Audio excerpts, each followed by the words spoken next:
Nang gagalaiti ata si Pastor Rudy L. Velasco. Kay Father Darwin, sabi niya, Kanang inyo pare, Darwin Gitgano, inyo na kadiliman na mo, Father. yung si Father Darwin, yung inyong pare, Si Father Darwin, kanang inyo pare, Darwin Gitgano, inyo na kadiliman na mo, Father. sa inyo yan. Dahil hindi yan amin. Alam naman, nasa sikta ka ng tatag ng tao. At dinala mo, Reverend Rudy Velasco.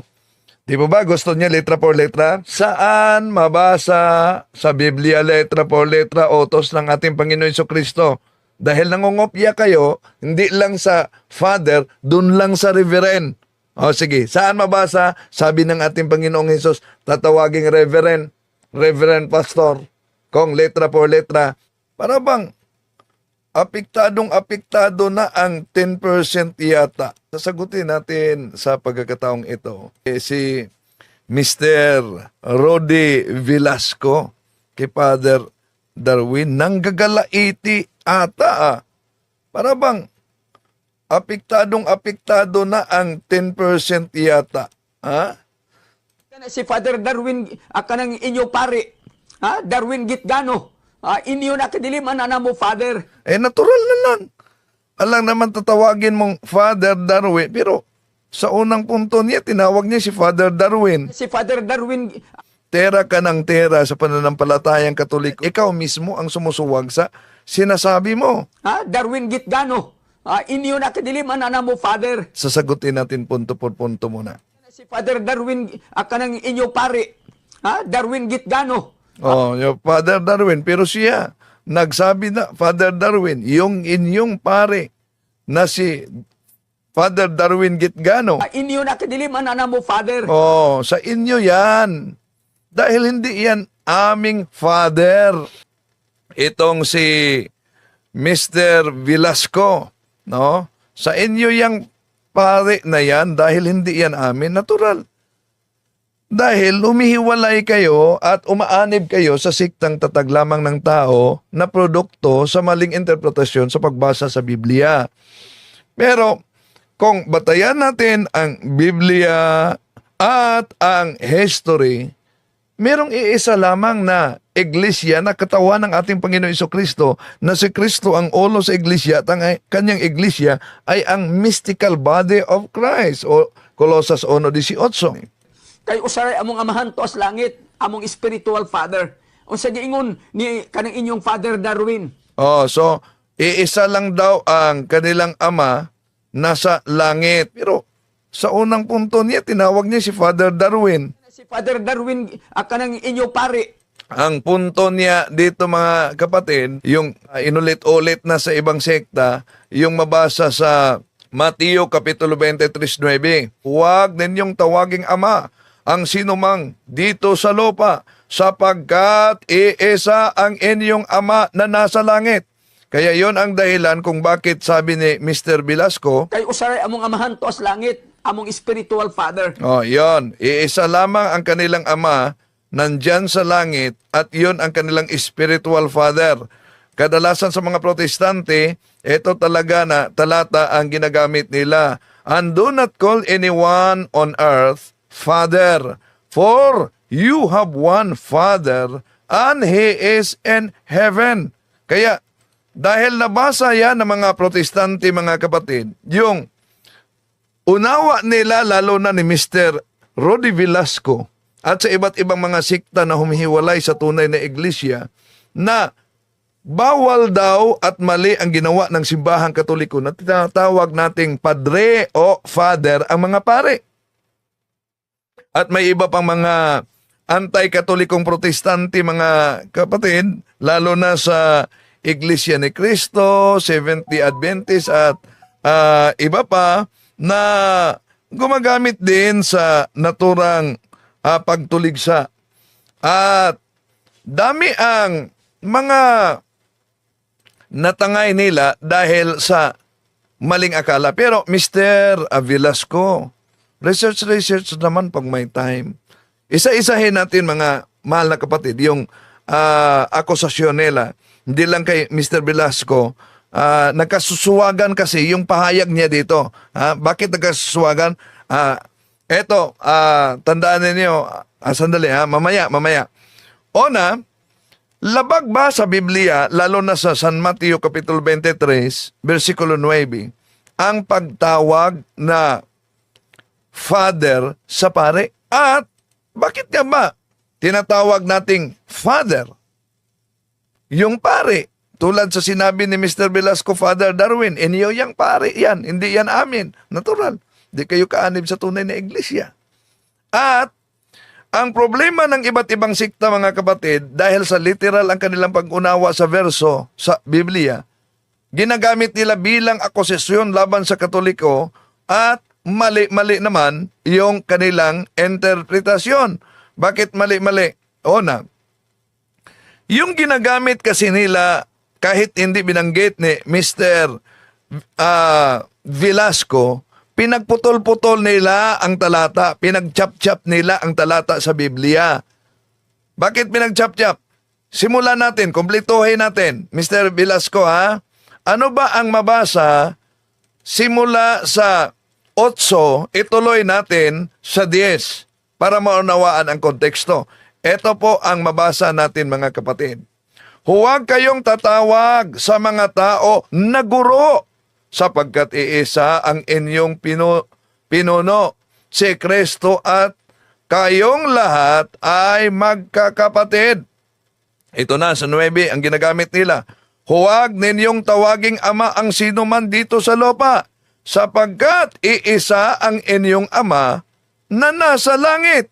Sa 10, huwag kayong tatawag ng mga pinuno, sapagkat iisa ang inyong pinuno, si Kristo. Yon ang konteksto po, Mr. Velasco. Napakalinaw. Kaya huwag i-chop-chop.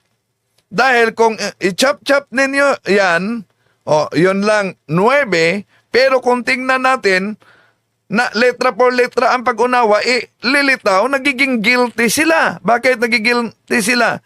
Sa 8 at 10, di ba bawal ang pagtawag teacher, guro? Bawal pagtawag pinuno, leader. Ang tanong, di ba kayo tumatawag ng leader, tumatawag ng guro? Kung literal ang pag-unawa ninyo. So kung sinasabi sa ating Panginoong Jesucristo, mga kapatid, na bawal ang pagtawag ng Ama dito sa lupa, na palaging ginagamit nila sa Mateo Kapitulo 23, versikulo 9, may dahilan yan kung bakit sinabi ng ating Panginoong Jesucristo. At para malaman natin kung ano ang dahilan yan, Mr. Velasco, para di magiging out of context, eto, basahin muna natin simula sa dito tayo sa 12 at 13 ng San Mateo Kapitulo 23. Eto, mabasa natin. Ang sinumang magtataas ng kanyang sarili ay ibababa, at ang sinumang magpapakumbaba sa kanyang sarili ay itataas. Ngunit sa aban ninyo, mga guro ng kautusan at mga Fariseo, mga mapagpaimbabaw, ito ay sapagkat isinara ninyo ang paghahari sa langit sa harap ng mga tao. Hindi kayo pumasok, at ang mga pumasok ay inyong hinahadlangan. So, napakalinaw sa talata na palaging ginagamit nila, lalo na ni Mr. Velasco, na yung tumutukoy sa mga hambog o mga nagmamataas na mga eskreba at parosyo sa kultura ng mga Hodeo. Pero kung sasabihin nila, bawal talaga ang pagtawag na Father, di mo ba alam na kahit na si San Juan sa kanyang sulat, yung mga ngaral dun sa Episo, tinatawag niyang Father. Tingnan natin. 1 John chapter 2 verse 13. I am writing to you, fathers, because you know him who is from the beginning. O see? Napakalinaw yan. I am writing to you, fathers. Sa Tagalog pa, Eto mabasa natin sa Tagalog. Sumusulat ako sa inyong mga ama sapagkat nakikilala ninyo siya na sa simula pa'y siya na. Oh, di po ba si San Juan tumatawag ng ama? Ibig ba sabihin, yung pagbanggit ni San Juan sa unang Juan 2:13 ay nakalabag na siya sa San Mateo Kapitulo 23, versikulo 9? Hindi lang yan mga kapatid. Eto pa, si Mikas, direktang tinatawag na ama at siya'y isang pare. Oh, eto, mabasa natin Mr. Velasco, ha? Research naman pag may time. Judges chapter 18 verse 19, be quiet. They replied, put your hand over your mouth and come with us and become our father and priest. You are better off as domestic priest to one man or as priest to a tribe and a clan in Israel. Ano daw? Magiging pari at ama. Magiging ama ka namin at pari. O, yan. Yan ang problema pag nagbasa lang ng Biblia at iniwasan talaga mga kapatid ang nakasulat sa Biblia. Hindi lang yan.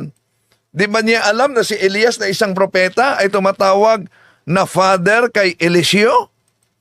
Di mo ba yan alam, Mr. Velasco? Ito, sige. 2 Kings chapter 2 verse 12. And Elisha saw it happen. He cried out, my father, Israel's chariot and steeds. Then he saw him no longer. O, see? Ano daw? My father. O. So, sino ngayon ang paniniwalaan natin? Itong si Mr. Velasco o ito nakasulat sa Biblia? Ha? At hindi lang, si Esteban nga, ang batang disipulo ng ating Panginoong Hesus, ng mga apostol, mga kapatid, tinatawag niya mga Hodyong pare noon bilang mga kapatid at ama. Di mo ba yan alam, Mr. Velasco? Eto, saan? Sa Gawa Kapitulo 7, versikulo 1-2. Then the high priest asked, is this so? And he replied, my brothers and fathers, listen. The God of glory appeared to our father Abraham while he was in Mesopotamia before he had settled in Haran. O, see? So, asan yung sinasabi niya? Bawal. Hindi, mga Hudyo yun, tinatawag pa na mga kapatid. At mga ama. Kaya, research naman pag may time, ha? Pastor, tuloy natin si Mr. dahil nagsusuwagan itong pahayag niya. O sa giingon ni kanang inyong Father Darwin, ha? Yung inyong Father Darwin. Alik na mo sa simbahan Galit na galit si Pastor dito dahil sinabi kasi ng ating Father Darwin daw, babalik na kayo sa tunay na iglesia. Ano gusto mo?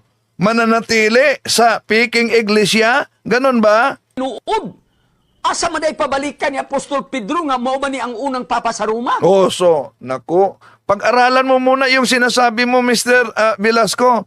Sabi niya, mga kapatid, dito natawa ako. Pedro nga mao ba ni ang unang papa Saan daw umano ipabalik ni San Pedro na ito naman ang unang papa sa Roma? sa simbahan nga tinuod? Asa man ay pabalikan ni Apostol Pedro nga mao ba ni ang unang papa sa Roma? Siya mismo ang nagsupalpal sa kaniyang sariling. Mahirap talaga pag manggagalaiti na. Sagot agad kahit hindi pinag-aralan. Imagine, galing sa kanyang bibig. saan ba ipabalik ni San Pedro na ito naman ang unang papa sa Roma? O di, kinumpirma niya ang doktrina ng simbahang Katoliko na si San Pedro ang unang papa sa Roma. Okay. At hindi kayo kabilang sa iglesyang yan na may unang papa na si San Pedro. At kung tignan natin, kahit na Webster's Dictionary sa definition, Webster's Dictionary, page 544, Peter, masculine proper name Simon Peter, fisherman of Galilee, one of the 12 apostles, and the first pope of the Roman Catholic Church. May giwali ni Apostol Pedro nga pamalik na mo sa tinuod nga simbahan? O asa man ang ipabalik na niya? O atong ipabasa ni diha sa 3:19 sa libro sa mga buhat. Oh, ayun. Asan daw umano magbalik? Dahil galit siya sa sabi ni Father Darwin, balik na kayo sa tunay na iglesia. Ano gusto mo? Manatili kayo sa piking iglesia. Yun ba? Maunit tanawa rin ninyo ang diferensya. Oh, so anong diferensya? Anong diferensya? Tingnan umano ang diferensya. Timbangan ninyo kung kinsa may nagtudlo sa tinuod Oh, sige nga. Sino ang nagtuturo ng katotohanan? na pagtulunan nga gikutlo gikas Biblia. Oh, na yung mga turo na nanggaling talaga sa Biblia. No. Halimbawa, turo ninyo sola scriptura Bible alone. Asan yan mabasa sa Biblia? Aber? Kay kita magpasiatab ang hambog ta nga kita'y nag-compile, kamoy nag-compile sa Biblia.